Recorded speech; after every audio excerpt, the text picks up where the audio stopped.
A 23-year-old woman went missing, and it would take security footage to unravel a horrifying chain of events. Get comfy, get cozy, and let's get into this case. In the summer of 2011, 23-year-old Daylene Carlson moved from her small town in Idaho to Stockton, California with her aunt and cousin Cicely. She was only here to pursue a major in child development. Daylene, like most 23-year-old girls, is wild and carefree, always down for a good time, and is a lot of fun to be around. On the night of August 6th, 2011, Daylene wanted to go out on the town and hit a few bars, but her cousin Cicely was running a fever and decided to stay in. Daylene, however, still wanted to have some fun, as she was still new to the area and wanted to get out more. But Daylene's aunt gave her one simple rule: to not be home no later than 1 a.m. So when the clock inched closer to 1, Daylene's aunt awaited her return. She was expecting Daylene to walk through the door at any given moment. But at no time does Daylene open that front door. Daylene's aunt initially just figured she was still enjoying time with friends and lost track of time, as most young kids do. But as each hour passed, her concern began to overshadow her initial assumptions. It was unlike Daylene to defy her aunt's instructions. She told her to be home at 1. She was expecting her at 1. It was one thing for it to be a little bit after 1, like, okay, maybe she's a little bit late. But when the sun had risen up that next morning, this was just completely wrong. Daylene's aunt wants to report this to police in hopes that they would file a missing persons report. But it's way too early in the investigation for them to do so, but they log it into their computer anyway. And in the meantime, Daylene's friends and family put together a small search party to look for the missing 23-year-old. They asked Daylene's cousin Cicely, the one who stayed in because she didn't feel well, what Daylene was wearing the night she went out on August 6th. And she actually had a photo of the outfit she was wearing. Daylene had asked her cousin to take a photo of her so that she could see if her outfit looked good. This is actually the photo that Daylene's cousin took of her the night she disappeared on August 6th.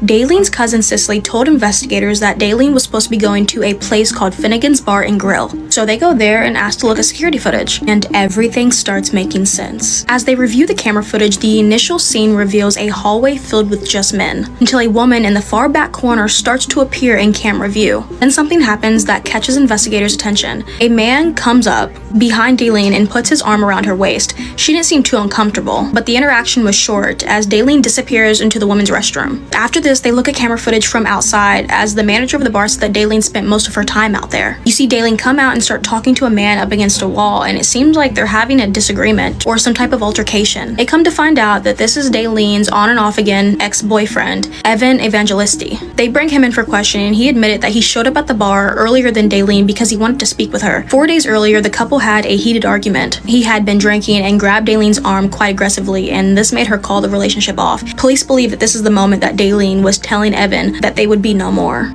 and she was done. Could he have not taken the rejection? Or should they look closer at the man in the hallway who put his arm around Daylene's waist? Nothing is as it seems, and the chain of events are going to shock everybody. It just wasn't at all what they were expecting. We have an unidentified man in a hallway who put his arm around Daylene's waist, and an angry ex-boyfriend who was upset that he got broken up with. Who's at fault? And where is Daylene? And they know who the ex-boyfriend is, but who was the man in the hallway? The name Jason Gilly comes up to police. This was a man Daylene had known for about a week. He was more of like an acquaintance. It's unknown if the two were starting a relationship or not. Sometime after 2 a.m., Daylene and Jason somehow leave the bar without being caught on any camera footage. Police bring Jason in for questioning, and he tells him that he left Finnegan's Bar at around 1 a.m. by himself. They had no reason to doubt his story, so they let him go. Then out of nowhere, a new name came into focus: James Cousins. He admitted to being friends with Daylene. James became a key figure for investigators to look at, but he has some information of his own. The evening that Daylene went to Finnegan's Bar, him and her had exchanged some text messages. She told him that after the bar, she was going to go continue the party at a friend's house. She still wanted to have some fun. She wasn't ready to go home yet. This information suggests to police that Daylene might have wanted to keep drinking and probably went to a store to get out. So they want to know what stores in Stockton, California stay open 24 hours and serve. The closest place to Finnegan's Bar was a store called Food for Less. They asked them to look at security footage, and this turns the entire investigation upside down. They spot Daylene walking into the store, but she's not alone.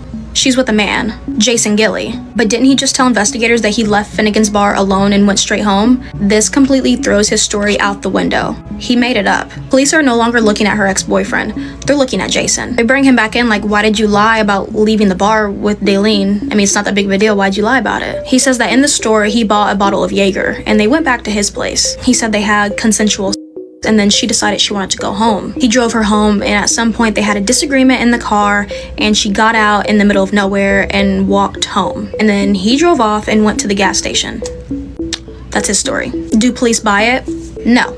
He tells them, oh, wait, I do remember now. I left the bar with Daylene and we went to a store called Food for Less. They're like, oh, yeah, right, you guys did. Go to part 2 for the rest of the story.